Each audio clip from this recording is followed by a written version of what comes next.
Let's talk about lights. If you guys follow me, you know that I love taking photos with creative lighting, so whenever a company sends me a new light or I decide to purchase a new one, I immediately want to test it out.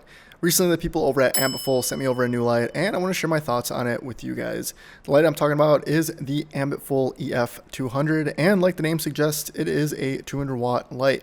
In this video, I'll be reviewing this light and talking about things that I like, talking about the things I don't like, and showing you guys some photo results I got using this light. But before we start the video, as always, make sure to subscribe and like so you don't miss out on any future uploads. But with that out of the way, let's go ahead and dive into this video and start talking about the Ambitful Ef 200. Like I mentioned, this light is a 200 watt COB light, so it gets fairly bright, and considering I've been using 80 watt lights for the past year for all my photos, 200 watts is a lot more than I'm used to using. I ended up only really pushing this light to about 30 to 40% of its total output with the photos that I use, just because in a small studio environment like I'm used to shooting, I don't really have a need for all 200 watts, so I wasn't able to really test it at its brightest capacity, but just take my word for it, this light is pretty bright. Right off the bat, some things I really like about this light are how portable it is, how bright it is, and how clean the light that it emits is, as well as how quiet it is, even though it's a 200 watt light.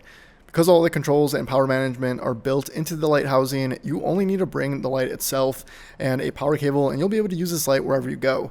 Having it all be one unit makes this extremely portable because you don't need to carry on any extra cables and control boxes or any of those other things that some other light manufacturers make you carry around.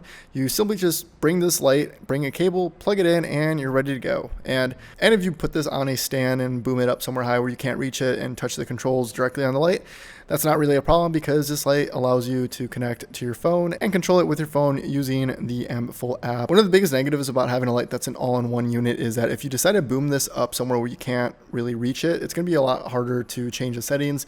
However, this light does come with Bluetooth connectivity, so you can control it with your phone. So booming this up however high you want it is not really a problem because you're going to be able to control it with your phone anyways, so that's just something you don't have to worry about. And it just adds to the portability of this light, so I'm all for it. Once you plug the light in and you turn it on, you'll see how bright it actually is. This thing is really powerful at 200 watts. 200 watts is no joke, and because it's a constant light, you'll actually be able to feel how bright it is. I know that 200 watts on a strobe doesn't seem like much, but once you have it in constant light, you can really take into consideration how bright 200 watts actually is. And because this light is a constant, you'll be able to use it for photos and videos, which is a huge plus that constant light has over strobes. Not only is this light super bright, but its color is really accurate. So when you're color grading it in post, you won't have to worry about any colors having a super deep green or super deep magenta tone to them.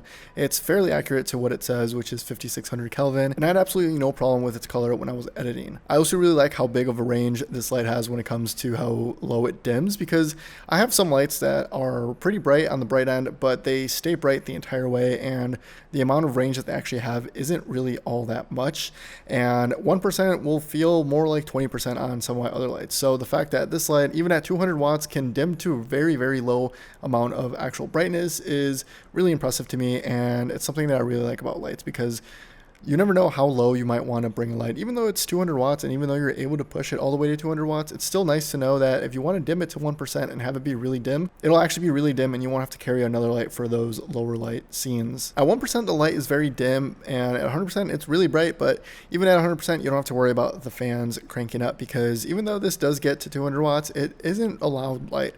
It does have a fanless mode, and even when the fans are on to cool the system off, it never really becomes an audible issue, and it's something that I've had to worry about. So if you do plan on using this for video and not just photos, you don't have to worry about it being a loud light, because even when you're running it at 100%, the fans are really quiet, and if you want to run it without the fans, you can. However, this does affect how bright you can actually make the light. Along with its simple on and off constant lighting that you expect from this light also does have some video features. So if you are planning on using this for video, you can have a couple of different effects running with this light, which makes it more usable. However, keep in mind, this light is only a 5600 Kelvin light, so some of the features are a little bit more limited. However, the ones that they do include don't really need gels, and those are effects like TV static, lightning, and some other simple effects that are built right into the light. Those are some of the things that I really like about this light, but now let's go ahead and talk about the things that I don't necessarily love about this light.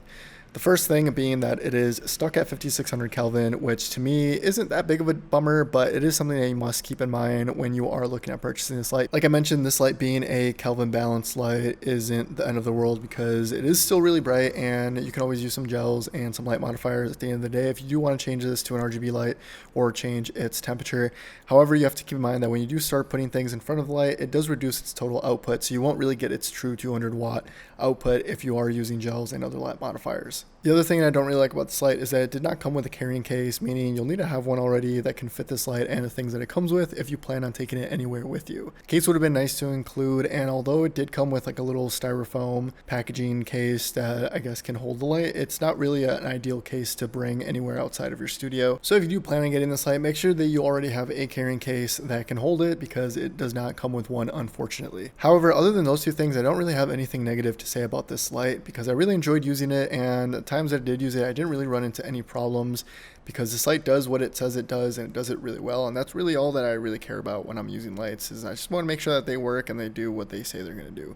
It provided me with really good light quality. It was really easy to use. The Bluetooth connectivity with my phone made it seamless to use, and it gave me some really good results. So let me show you guys the results I actually got using this light. I did a little photo shoot with my friend Leah using just this light, and I did a couple of different lighting setups. And because I was only using one light, I did end up using a cool new filter from Cinepacks to keep the photos a little bit more interesting with such a basic setup. So if you guys are curious on where to buy this filter, you can go ahead and check the description below for the link and go and check it out. It is the rainbow filter from Cinepacks.